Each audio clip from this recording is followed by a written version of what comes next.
warahmatullahi wabarakatuh. Hai teman-teman semua. Saya Lilis Nur Safitri, NIM 208190026 dari kelas Tadris IPSA. Dalam video kali ini, saya akan mereview buku sebagai tugas mata kuliah historiografi.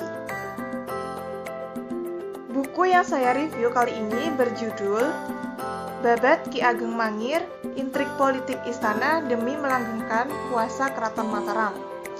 Buku ini ditulis oleh Dr. Purwadi M. Hum, diterbitkan pada tahun 2014 oleh penerbit Narasi di Yogyakarta dengan nomor ISBN 979168327 dengan total jumlah halamannya 214. Mengulas sedikit mengenai profil penulis yaitu Dr. Purwadi adalah seorang akademisi, budayawan, dan pengamat budaya Jawa.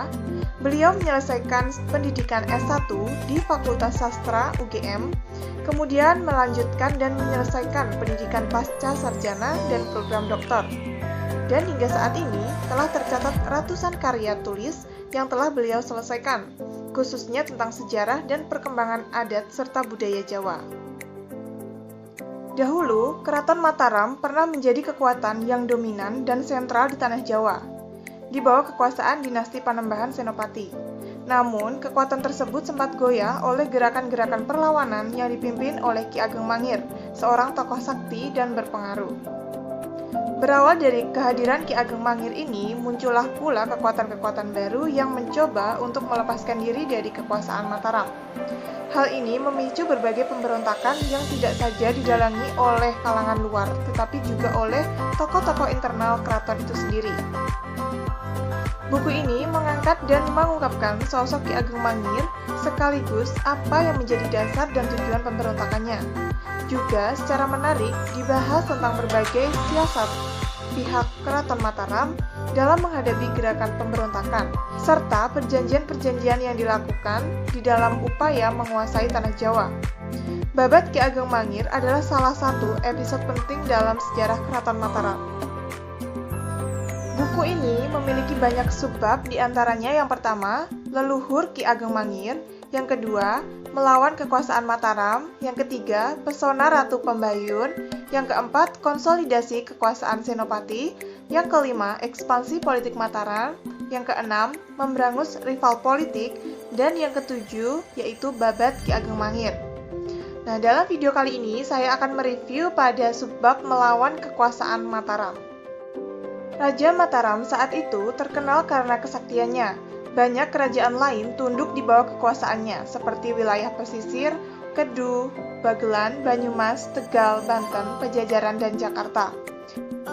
Semua patuh dan tunduk kepada Raja Mataram kecuali Mangir yang tidak mau menghadap. Ki Ageng Mangir menyatakan tidak takut terhadap Raja Mataram. Ia mengatakan bahwa dukuh yang ia tinggali didirikan oleh kakeknya, jadi baik ayahnya maupun Ki Ageng Mangir sendiri akan mempertahankannya. Ia juga berkata bahwa ia akan tunduk dan setia kepada Raja Mataram jika Senopati mampu menahan kesaktian tombak baru kelinting. Namun, Raja Senopati meninggal dalam pertempuran dan hal ini membuat Raja Mataram menjadi sedih sekaligus was-was terhadap Ki Ageng Mangir. Kemudian Raja Mataram memberikan titah kepada Martalaya dan adiknya dan juga memerintahkan putri raja untuk menyamar menjadi sekelompok rombongan wayang untuk pergi ke Mangir mengawasi perilaku Ki Ageng Mangir. Putri Raja Mataram ini diutus untuk dijadikan tumbal negara demi keselamatan rakyat. Nah, putri raja itu diperintah untuk memikat Ki Ageng Mangir agar bisa mengambil pusaka sakti milik Ki Ageng Mangir. Nah, saat rombongan wayang telah tiba di Mangir, itu secara kebetulan saat itu sedang musim Marti Dusun, di mana banyak orang Mangir itu menanggap wayang dengan dalang kondang dari kota yang memiliki seorang putri yang sangat cantik. Nah, kabar ini pun sampai ke telinga Ki Ageng Mangir. Dan saat pagelaran wayang dimulai, Ki Ageng Mangir itu sangat terpesona dengan kecantikan sang putri dan berniat menyuntingnya. Akhirnya sang putri pun menjadi istri Ki Ageng Mangir. Hingga suatu malam, sang putri mengakui identitas asli dirinya yang merupakan putri dari Raja Mataram. Nah, hal ini itu membuat Ki Ageng Mangir itu senang karena merasa mendapat anugerah. Namun berbeda dengan istana yang mendadak panik karena Ki Ageng Mangir akan menghadap sang raja. Keesokan harinya, orang-orang Mangir itu bersiap untuk berangkat. Nah, tidak kurang dari 1.000 orang bersenjata dan membawa banyak barang bawaan itu ikut menghadap raja ke keraton Mataram. Putri menaiki tandu didampingi oleh Adiroso dan Ki Ageng Mangir yang menunggang kuda dengan memakai pakaian yang mencolok sambil membawa tombak Ki Baru Kelinding. Sebelum tiba di Mataram, Ki Ageng Mangir itu beserta rombongan di tengah perjalanan itu didatangi oleh Pangeran Mangkubumi dan Pangeran Singosari. Nah, kedua pangeran ini memberikan nasihat kepada Ki Ageng Mangir agar memerintahkan rombongannya yang bersenjata itu untuk kembali saja ke Mangir dan menjaga pedukuhan Mangir. Karena dikhawatirkan Ki Ageng Mangir itu akan lama tinggal di Mataram. Dan juga yang kedua, kedua pangeran itu juga mengatakan bahwa tidak sopan jika menemui orang tua dengan cara seperti itu. Nah, permintaan kedua pangeran ini dituruti oleh Ki Ageng Mangir. Setelah melanjutkan perjalanan, tibalah mereka di Ponconiti dan disambut oleh Adipati Mandaraka, yaitu kakek sang putri dengan mata yang berkaca-kaca. Nah, sang kakek, Adipati Mandaraka ini tidak percaya bahwa cucunya itu masih hidup. Nah, setelah menerima hatur sembah dari sang putri dan Ki Ageng Mangir, Adipati Mandaraka ini mengatakan kepada Ki Ageng Mangir agar segera menghaturkan bakti kepada sang prabu atau raja, baik sebagai ayahanda mertua maupun sebagai seorang raja.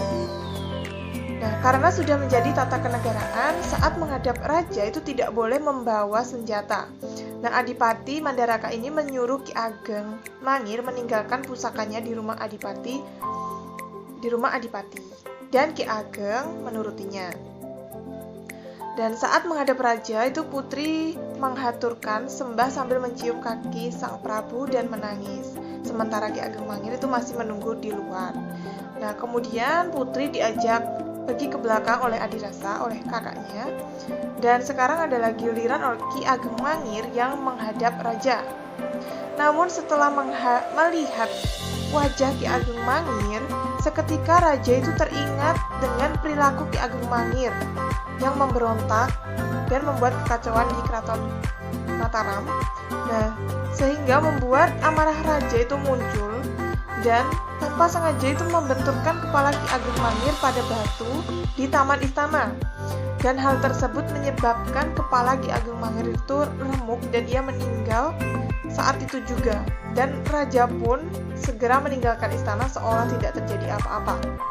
Dan kematian Ki Ageng Mangir ini dirahasiakan dan jenazahnya itu dibawa keluar dari istana setelah dirawat sebagaimana mestinya. Dan selanjutnya yaitu mengenai kelebihan buku dan kekurangan. Kelebihan dari buku ini yang pertama yaitu cover dan kertas yang digunakan itu memiliki kualitas yang bagus. Bisa dilihat bagus cetakannya, hurufnya pun juga jelas, dan bahasa yang digunakan itu jelas dan mudah dipahami. Kemudian buku tidak terlalu tebal dan dijelaskan juga mengenai silsilah dan garis keturunan dinasti Mataram dengan jelas. Dan buku ini juga termasuk ke dalam buku historiografi karena memenuhi kategori yang pertama istana sentris karena berlatar belakang kerajaan Mataram dan menceritakan kehidupan istana.